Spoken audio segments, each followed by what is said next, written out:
Dante Williams, you watching Dante's Boxing Nation. Dante's Boxing Nation. Dante's Boxing Nation. Dante's Boxing Nation. Dante's Boxing Nation.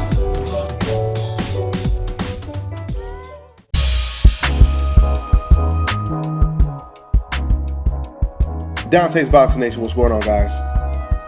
You know, back in the 1940s, there was a group of feared and avoided black fighters referred to as the Black Murderers Row, a term coined by writer Bud Skalberg. Now, this group included fighters such as Eddie Booker, Jack Chase, Coco Kid, Burt Lytell, Lloyd Marshall, Aaron Tiger Wade, and Holman Williams. Now, the leader of the Black Murderers Row, which I'm going to call the BMR for short, was a fighter by the name of Charlie Burley. A lot of people said that he was too good for his own good, a statement that was made by many boxing managers and promoters in the 1940s when referring to Charlie Burley, arguably the greatest boxer never to win a world title. Burley was the most feared fighter of his generation, one of the most avoided fighters in the history of boxing. He was more avoided than anyone else on the BMR list, okay? Just to give you some names, he was avoided by Henry Armstrong, Fritzy Zivik, Tony Zale, Jake LaMotta, Rocky Graciano, Billy Conn, and Sugar Ray Robinson. So here's the question. Does history repeat itself? I want you guys to picture this before you even think about answering that question if you don't already know the answer. Picture this for a second. I want you to imagine all of these fighters on the BMR list fighting today in all different divisions, right? Imagine if these fighters were calling out, let's say Canelo Alvarez, right? One of these fighters was calling out Gennady Golovkin, Juan Manuel Marquez, Manny Pacquiao. Do you think the Golovkin fans, the Canelo fans, would like to see Canelo or Golovkin matched up with Aaron Wade, with Charlie Burley, Holman Williams, and the gang? What do you think? What type of comments do you think we would see on YouTube, on blogs, if Charlie Burley was saying, I'm the number one contender, I want to fight Canelo Alvarez next? What do you think these fans would be saying? If we are reading the comments today, we know exactly what they would be saying. They would be saying Charlie Burley is a bitch. Fuck that bitch. He doesn't deserve to fight against Canelo. He doesn't deserve to fight against Gennady Golovkin. No one even knows who he is. Then you know what the fans will say next? They would say, Charlie Burley, he should leave Golovkin alone, he should leave Canelo alone, and he should fight that other guy on the BMR list, like a Aaron Wade, like a Coco Kid, like a Burt Lytell. Now, you know what's so funny about this is, once again, I ask you guys the question, does history repeat itself? Let's take Edeslani Lara, for example. Edeslani Lara has been calling out Gennady Golovkin for quite some time now.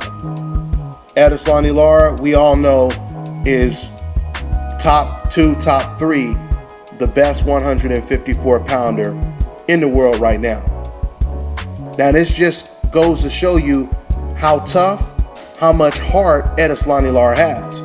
Because while you have other fighters that aren't too crazy to jump up and wait and fight against a much bigger, stronger opponent, you have Edeslani Lara who's willing to get in the ring against Gennady Golovkin, who's going to be much bigger, much stronger than he is, and he has no problem with it. So Lara calls out Gennady Golovkin, and Golovkin turns down the fight. To add insult to injury, the Golovkin fans, they defend Golovkin by attacking Lara for even calling out GG, right? But then they say, we don't want to see Lara fight against Golovkin. We would rather see Lara fight against Floyd Mayweather, right? Now, for those of you guys who follow me, you know that I coined the term the coincidental list. And we all know who's on the coincidental list today. Erislandy Lara is one of those fighters. So you ask the question, what does the coincidental list have in common with the BMR list? Well, I'll tell you. You see, the fans, or I should say, the decafs, and the majority of the boxing media, they don't want Erislandy Lara to get a crack at Gennady Golovkin, regardless of who you think is going to win. It's just the fact that Lara is a threat. But not only is he a threat, he's a threat that's on the coincidental list. So what the fans want, they want him to fight someone else on the coincidental list. Like Erislandy Lara versus Mayweather, right? Now Lara versus Golovkin, oh, that's just a boring fight. You know, Lara is boring and he's nothing but a runner and nobody wants to see it. This is what the fans will tell you. On top of that, we know Golovkin will destroy him. This is what the fans will say. But then when all of a sudden it comes to Lara versus Floyd Mayweather, that's a great fight that Floyd Mayweather should take. Now, what does the coincidental list have in common with the BMR list? I'm glad you asked the question. Because see, the Black Murderers Row, what they had to do, since none of these fighters were willing to fight them, the fighters on the BMR list, they had to create their own tournament and they had to fight each other. Guess how many times they end up fighting each other? 61 times, right? Andre Ward is pound for pound the best fighter in the world today. It was only about a year ago that we as boxing fans were debating who the best was, Floyd Mayweather or Andre Ward. So Gennady Golovkin, who has one of the biggest names in the sport of boxing right now, who said that he was willing to fight Carl Froch and Julio Cesar Chavez Jr. at 168, doesn't want to fight the best fighter in the world, Andre Ward. Andre Ward wants to fight him.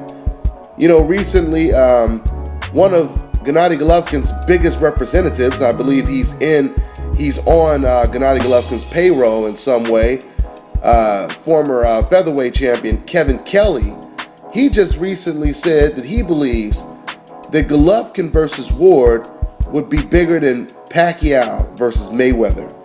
And by the way, he's picking Golovkin to win the fight. Okay?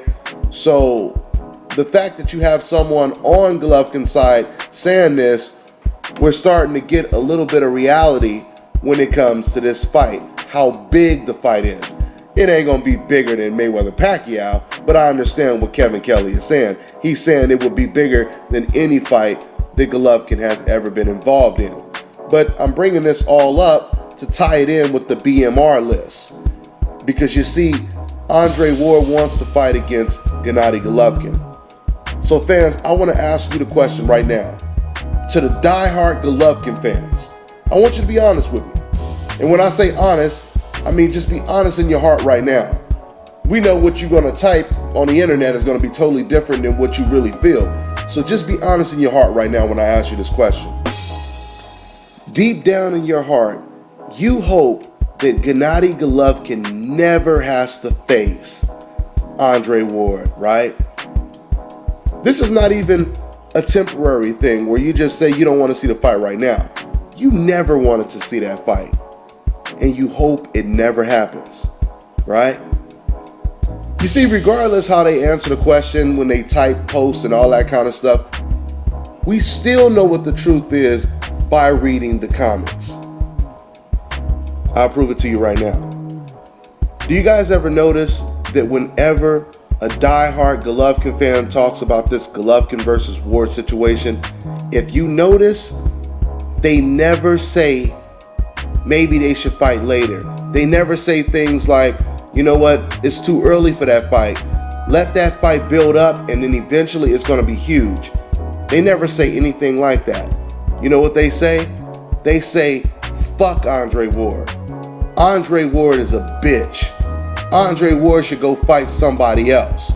Andre Ward is this, Andre Ward is that. What they're basically telling you is they don't want to see the fight at all, right? Never do they ever say, let's wait for that fight to build up. They don't say anything like that because they don't want to see the fight at all. They want Ward to leave Golovkin alone and go fight someone else, right? Now, see, fans don't mind seeing Andre Ward fight Kovalev because Kovalev is at a higher weight class, and they're hoping that Kovalev, being naturally bigger, can offset Andre Ward's natural skills and talent, right? They're willing to sacrifice another fighter who's not on the coincidental list, Sergey Kovalev, to keep Golovkin. But see, the whole thing is Andre Ward, he already said, I want to fight Golovkin.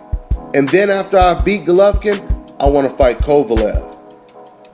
You know that when fans say stuff like, why don't you fight someone else? If you really wanted Ward to fight Kovalev, then why don't you say, you know what, that Andre Ward, he should fight them both? How come you don't say that? Because you're doing everything it takes to protect Golovkin from Andre Ward, right?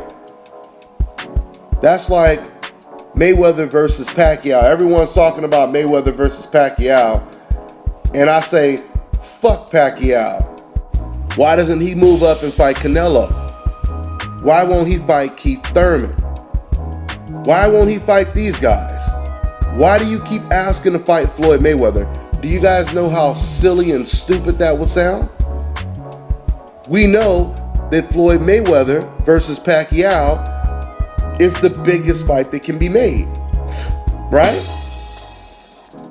So why would I say Pacquiao should fight someone who's not going to produce the same type of numbers that we know Mayweather-Pacquiao will? It's the same situation with Golovkin versus Ward. Why are we going to say Ward should fight Kovalev when Golovkin was here first? Not only was Golovkin here way before Kovalev was here, but Golovkin is the biggest draw in the sport right now. Well, I shouldn't say the biggest draw. I don't know about that. But he's one of them. Regardless how many numbers he does, Golovkin is one of the biggest draws. Okay? To the casual fans, of course. So why would Andre Ward pass up the biggest guy to fight the guy who's not the biggest guy? It doesn't make any sense. If I'm sitting at the bus stop and the bus comes every hour, right? One bus pulls up and I tell them, that's okay, sir, I'm not going to get on the bus. I'm going to wait for the other bus, right? Now, both of these buses are going to take me home. But I'm just going to decide to wait a whole nother hour for the next bus to come. Why wouldn't I get on the first bus if it's already there? Right? Golovkin is already here. Golovkin will get Andre Ward home quicker than Kovalev will, if you know what I mean. Metaphorically speaking, of course. That bus was there first. Do you guys remember the boxing show, the TV show, The Contender? It was basically a boxing reality show. The first season is the one I'm mainly talking about. That was obviously the best one. But in that show, you had boxers every week. They would have to participate in challenges. And whoever would win the challenge, they would be rewarded with either immunity or they could be matchmaker for the next fight. That means they could either match themselves against whoever is in the roster, or they can pin two opponents against each other, right? So Jesse Brinkley, he was the guy who used to win the majority of the challenges. So what did he do when he won this challenge and he became matchmaker? Instead of Jesse Brinkley matching himself up against the toughest or the most dangerous opponent in the tournament, he decided to match the two most dangerous, toughest opponents against each other. process of elimination, right? Which, I mean, you're in a tournament to win $1 million. That's smart. That's definitely the smartest thing for Jesse Brinkley to do. Make it easier on yourself and give yourself more of a chance to win the $1 million. Because now, instead of 2 lions, you only have to worry about 1 lion in the finals. So what Jesse did was he matched the 2 favorites, the 2 undefeated favorites, against each other. It was Sergio Mora versus Ishii Smith. Believe it or not, there was a time when Ishii Smith was a very talented, undefeated prospect. So anyway, I bring all this up because this is exactly what's happening today. You have fighters and mainly fans that are always trying to protect their favorite fighter, and the guy who is a threat to them, they want to pin him up against someone else to basically protect their favorite fighter. Case in point, how many of you guys want to see Golovkin versus Andre Ward? We already know the vast majority of Golovkin supporters, and I mean strong supporters, they don't want to see Golovkin fight Andre Ward at all. So what do they say? And what do? They try to play matchmaker. And they say, you know what? It would be safer if we get Andre Ward to move up to 175 and fight Sergey Kovalev. See, the difference from Contender in this scenario is these fans are hoping that Golovkin never has to fight Andre Ward.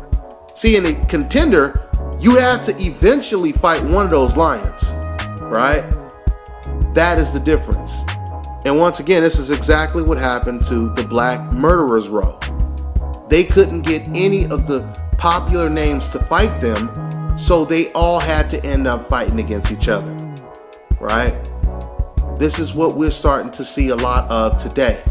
How many of you guys want to see Canelo Alvarez versus the undefeated American Demetrius Andrade? Not too many of you Canelo Alvarez fans want to see that fight, right? But if I said, how about Demetrius Andrade versus the Charlo twins? How about Demetrius Andrade versus Edeslani Lara? Now all of a sudden you love that idea. You love that, right? The lesser of 2 evils. That's what it is. Leave Canelo alone is what these fans are saying. Why don't you guys fight against each other? You know, Larry Merchant just recently said that he would love to see Terrence Crawford. Now keep in mind, Terrence Crawford is a top-ranked fighter, okay? Terrence Crawford is perceived to be the future of boxing and definitely the future of Top Rank, as long as he's with Bob Arum. You know who else is with Top Rank, right? The biggest star that Top Rank has right now, which is Manny Pacquiao. So you would think naturally this would be the fight that Bob Arum and everyone who has something to do with Top Rank, they will want this fight to be made. But Larry Merchant, on the other hand, he says he would love to see Terrence Crawford versus who? Versus Floyd Mayweather, right? He would rather see 2 fighters on the coincidental list face off rather than see Terrence Crawford go up against his stablemate, Manny Pacquiao, which seems to make all the sense in the world. Now you ask, why would Larry want to see Terrence Crawford versus Mayweather when Terrence Crawford, number 1, fights at 140, and Manny Pacquiao has already talked about going back down to 140, and they fight for Top Rank, both fighters. So the question is, why would Larry prefer to watch Crawford versus Mayweather instead of Crawford versus Pacquiao? Or why couldn't he say, I would like to see both? I would like to see Crawford fight either Pacquiao or Floyd Mayweather. Why not even put it that way? You see, it's obvious. He wants to see Crawford versus Mayweather because it's 2 fighters on a coincidental list. Therefore, it is the lesser of 2 evils. Process of elimination. This is not the first time that Larry Merchant says something like this to corroborate everything that I'm telling you guys. Before Guillermo Rigondeaux fought against Nonito Donaire, remember Rigo had been calling out Donaire for a good year or two. And I remember before Larry Merchant retired on HBO, they started talking about Donaire, and all of a sudden, Larry Merchant, he damn near snapped and said, I don't want to watch Donaire versus Rigo. No one wants to watch that fight. I want to see Donaire versus Abner Mares. That's the fight everyone wants to see, right?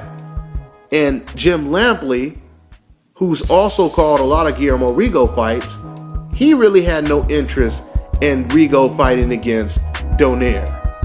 What did he say? Jim Lampley said he preferred to watch Rigo go against Gamboa. Yeah, his countryman, who's in a higher weight class, right? Or he preferred to watch Guillermo Rigo fight against Gary Russell. So what does all three of these fighters have in common, you ask? You got it. They're all on the coincidental list, which is starting to look a lot like the modern day black murderers row list, right? Once again, the fighters on the BMR list, they could not get any of the big names to fight them. So what did they have to do? They had to fight against each other 61 times. So just look at the pattern. If it was up to these decafs, would we ever get to watch Canelo versus Demetrius Andrade? The answer would be no. If it was up to these decafs, would we ever get to watch Andre Ward versus Gennady Golovkin? Absolutely not. Because these extremely biased fans, they are so afraid of their favorite fighter losing, they rather the fight never even take place. Right? Guillermo Rigo versus Leo Santa Cruz. Did these fans want to watch that? Now, don't get me wrong. I will say a lot of fans did put pressure on Leo Santa Cruz, calling him all type of names on Twitter and all that kind of stuff. But yet at the same time, Leo Santa Cruz, he still didn't fight against Guillermo Rigo. Now, there are rumors that Guillermo Rigondeaux is signing with Al Heyman, and if he signs with Al Heyman, then he may end up cornering Leo Santa Cruz, and that fight may actually come to fruition. But so far, we haven't gotten the fight. Do you guys know that if other sports took the blueprint of what boxing is doing right now, it would destroy all other sports? I mean, those sports will really suck. Football, basketball, soccer. If there was no type of structure, no type of season, playoffs, then the finals, the Super Bowl, etc., etc. If we didn't have a structure set up that way for other sports, nobody will really want to watch, right? If you were watching the NFL and you see one team make it all the way to the finals, and then all of a sudden you find out the other team doesn't want to play that team, they would rather play a team who lost in the first round of the playoffs, or maybe a team who didn't even make it to the playoffs. They decide, you know what, we're just going to play against this team instead of playing against the number 2 or the number 1 seed in the sport. It doesn't make sense. It doesn't make sense, and we're getting a lot of that in the sport of boxing today. You will never hear a football fan say, I don't want to see my team play against the other best team in the league because my team might lose. You will never hear a boxing fan or a football fan say something like that, right? But this is the type of stuff that we hear in the sport of boxing. It's just spoken in codes. They don't come flat out and say that. Instead of them saying, I don't want my favorite fighter to lose to that guy, they just say, I don't want my fighter to fight that guy for reasons that are completely irrelevant, right? I don't like the way that guy fights, so that's our excuse for why we don't want to see that fight. It doesn't make sense. You can't duck someone because you don't like the way they fight. It doesn't make sense. You're not supposed to like the way they fight. You're rooting against the guy anyway. Why would you care how he fights? You only care that he gets punched, right? And hopefully knocked out. That's all you care about. So this is proof that history repeats itself. And the BMR list and the coincidental list have a lot in common. Someone else I expect to be very high on the coincidental list in the next year or so, if he's not already there, is Errol Spence. We all know, if you've been listening to a lot of professional boxers and trainers, there are very, very high expectations for Errol Spence when it comes to the sport of boxing. A lot of people believe he's the future of boxing, him along with even Terrence Crawford, talent-wise. So I wouldn't be surprised if we start seeing some of the biggest names avoid Errol Spence. Errol Spence told me himself that at least 10 fighters, and the majority of those 10 fighters had a name, turned down a fight with Errol Spence. We know in Errol Spence's last fight, he was supposed to fight against the quote-unquote tough guy, Roberto Garcia, and Roberto Garcia ended up pulling out of the fight. And never did Roberto Garcia attempt to come back and try to make another fight with Errol Spence. It amazes me how these fans claim that certain fighters are tougher than other fighters. But yet, when we look at who's been avoided, it's normally not the fighters that they like. In fact, these fans, they often encourage their favorite fighters to avoid certain fighters. What a coincidence. That's all I got for now. I'm on to the next one.